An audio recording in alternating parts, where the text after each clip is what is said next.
Day number 2, here we go.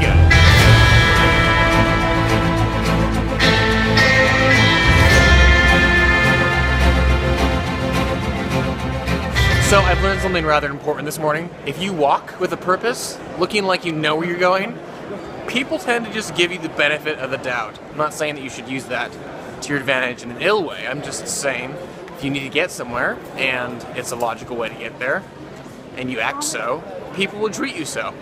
It's great. Anyhow, this morning I am off to my first hopeful panel, actually movie screening, of The Iron Giant, one of my favorite animated films of all time, across the spectrum, 2D and 3D. It's just such a simply told, excellently crafted story from director Brad Bird, who is one of my all-time favorites. And he's actually going to be there after the screening to answer questions and a Q&A. So here's hoping that I'll be able to get into that one. I'll let you guys know. I've arrived at my room. The line is extremely long. You ready for this? Here we go. Here's the long line. Ah!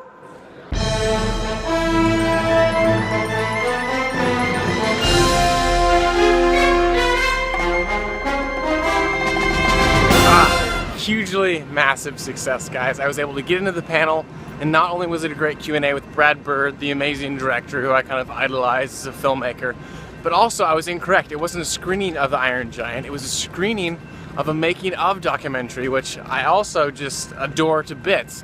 Being a filmmaker, it's always just endlessly fascinating to me watching how other filmmakers put together their film, and this one was quite the journey. And actually, I will say, documentaries, making of documentaries can be sometimes just a big PR campaign. I think a lot of films like The Force Awakens, unfortunately, just felt very whitewashed, like they were just trying to put out a very specific message as to sell their film.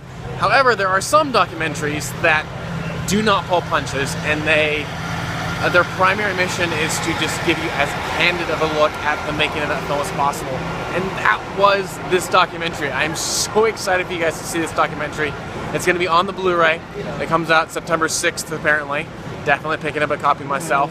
Yeah, you get such a great idea of who Brad Bird is as a person, what inspired him. One of the big kind of key factors there was the fact that actually his sister, years before the film was made, was killed by a man wielding a gun. And so the whole idea of a gun having a soul and having the ability to choose definitely was infused into that film. And just, yeah, all the stories that he told. He is such a spirited man with such strong opinions and is in no way afraid to state them, which is a great personality to have on a behind-the-scenes documentary talking about issues with studios. This was a really tough film to get made, and there's a lot of conflict involved.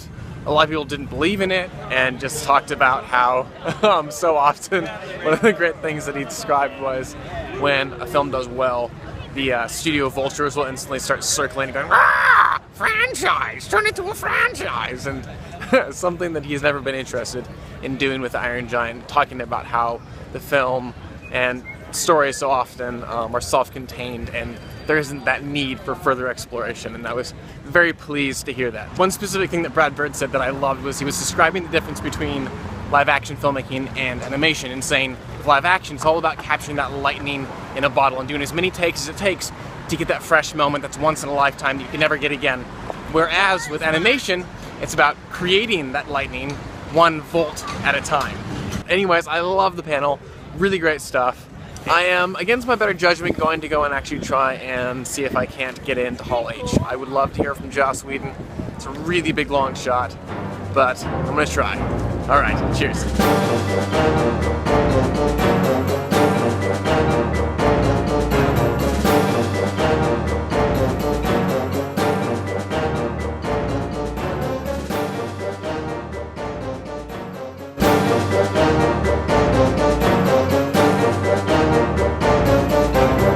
So much success.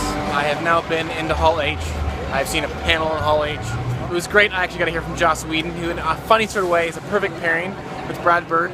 Both men have such distinctive voices in their art, and it was really fun hearing from him in such close proximity and kind of just seeing those parallels and what makes a good writer, and it really is just bringing you to the table in spades, and both men do that in such a phenomenal way.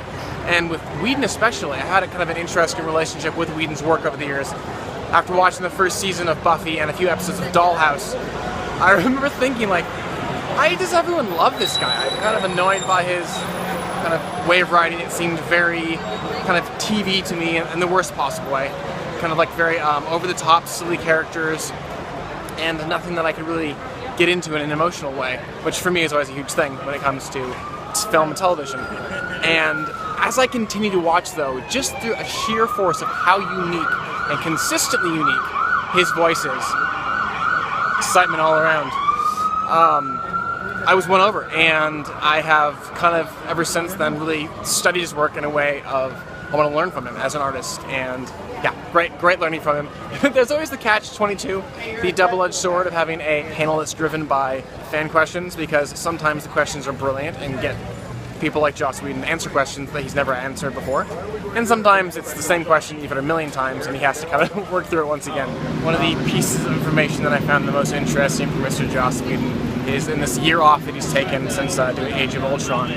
He has been working on a new screenplay, and he revealed just a little tiny bit about it, that being it's a historical fiction piece, which is exciting. Apparently, once again, female protagonist, no surprise there. Phenomenal panel, so much fun today. Looking forward to tomorrow. Till then though, cheers.